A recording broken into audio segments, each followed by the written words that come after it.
جب اس نے آدمیوں کے روپ میں 3 فرشتوں کو آتے دیکھا تو 99 برس کی عمر میں بڑھاپے کے باوجود خیمہ کے دروازے سے ان کو ملنے کے لیے دوڑا اور ان کی عزت افزائی کے لیے زمین تک جھکا، اور جب خدمت گزار پرجوش اور اپنے مہمانوں کو اچھے سے اچھا کھانا کھلانے کے خواہش مند تھا، ابراہیم کا یہ زر عمل دوسروں کے لیے ایک مثال بن گیا، جس کی بنا پر نئے عہد نامہ میں اہل ایمان والوں کو نصیحت کی گئی کہ مسافر پروری سے غافل نہ رہو، کیونکہ اسی کی وجہ سے بعض نے بے خبری میں فرشتوں کی مہمانداری کی ہے۔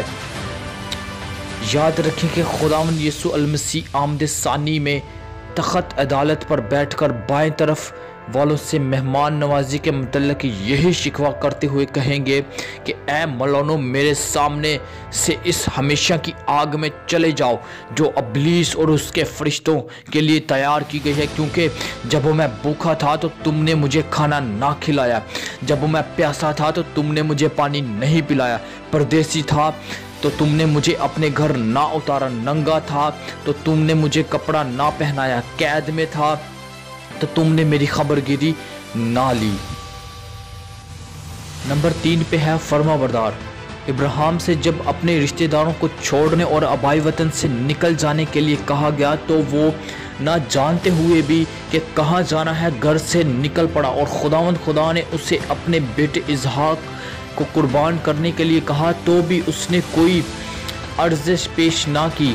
وہ کہہ سکتا تھا کہ اے خداوند، یہ میرا اکلوتا بیٹا ہے، میں اسے قربان نہیں کر سکتا، اس لیے کہ یہ چناؤ بھی ممکن تھا کہ اس سے پہلے خدا نے کبھی انسان کی قربانی کا تقاضا نہیں کیا تھا، مگر ان تمام حادثات کے باوجود اس نے خدا کی باتوں پر عمل کیا، اور یہی فرما برداری اس کے لیے برکت کا باعث بن گئی۔ کلام مقدس میں لکھا ہے کہ خدا نے اس سے کہا تو اپنا ہاتھ لڑکے پر نہ چلا اور نہ اس سے کچھ کر، کیونکہ میں اب جان گیا ہوں کہ تو خدا سے ڈرتا ہے، اسی لیے تو نے اپنے بیٹے کو بھی جو تیرا اکلوتا ہے مجھ سے دریغ نہ کیا۔ اور خدا کے فرشتہ نے آسمان سے دوبارہ ابراہیم کو پکارا اور کہا کہ خداوند فرماتا ہے، چونکہ تو نے یہ کام کیا اور اپنے بیٹے کو بھی جو تیرا اکلوتا ہے دریغ نہ رکھا، اس لیے میں نے بھی اپنی ذات کی قسم کھائی ہے کہ میں تجھے برکت پر برکت دوں گا اور تیری نسل کو بڑھاتے بڑھاتے آسمان کے تاروں اور سمندر کے کنارے کی ریت کی مانند کر دوں گا، اور تیری اولاد اپنے دشمنوں کے پھاٹک کی مالک ہوگی، اور تیری نسل کے وسیلہ سے زمین کے سب کو میں برکت پائیں گی، کیونکہ تو نے میری بات مانی ہے۔ ایمانداروں کا باپ۔ اور اب ہم بات کریں گے ایمانداروں کا باپ، اور جو ایمان والے ہیں وہی ابراہیم کے فرزند ہیں۔ ختنے سے پہلے ابراہیم راست باز ٹھہرایا گیا، اسی لیے وہ ان سب کا باپ ہے جو باوجود نامختونوں ہونے کے ایمان لاتے ہیں۔ اس سے مراد یہ ہے کہ وہ ایمان میں ابراہیم کی تقلید کرتے ہیں۔ وہ پیدائش کے اعتبار سے تو فرزند نہیں بلکہ اس کے ایمان کے نمونہ کی پیروی کرتے ہوئے ابراہیم کے فرزند اور حقیقی اسرائیل بنتے ہیں۔ پولس رسول اس بات پر زور دیتا ہے کہ جسمانی ختنہ کوئی اہمیت نہیں رکھتا، بلکہ اصل چیز خدا پر ایمان لانا، اور مختونوں میں بھی جتنے مسیح یسوع پر ایمان لاتے ہیں وہ سب خدا کے حضور حقیقی اسرائیلی ہیں۔ آگے ہم بات کریں گے سادہ مزاج۔ یہ بھی خدا کے بندہ کے کردار میں شامل تھا۔ ابراہیم اگرچہ ایک امیر شخص تھا تو بھی اس نے نہایت سادہ مزاجی سے خیموں میں مسافرانہ طور پر بودوباش کی۔ لوط ابراہیم کے ساتھ رہنے کی وجہ سے دولت مند بن گیا اور اس نے سدوم کے اندر پختہ گھر میں رہائش اختیار کر لی، لیکن خدا کا عظیم بندہ ابراہیم اس پائیدار شہر کا امیدوار تھا جس کا معمور اور بنانے والا خدا ہے۔ ایسے لوگوں نے وعدے کی ہوئی چیزیں تو نہ پائیں بلکہ دور ہی سے انہیں دیکھ کر خوش ہوئے اور اقرار کیا، اور ہم زمین پر پردیسی اور مسافر ہیں، اسی لیے خدا ان سے یعنی ان کا خدا کہلانے سے شرمایا نہیں۔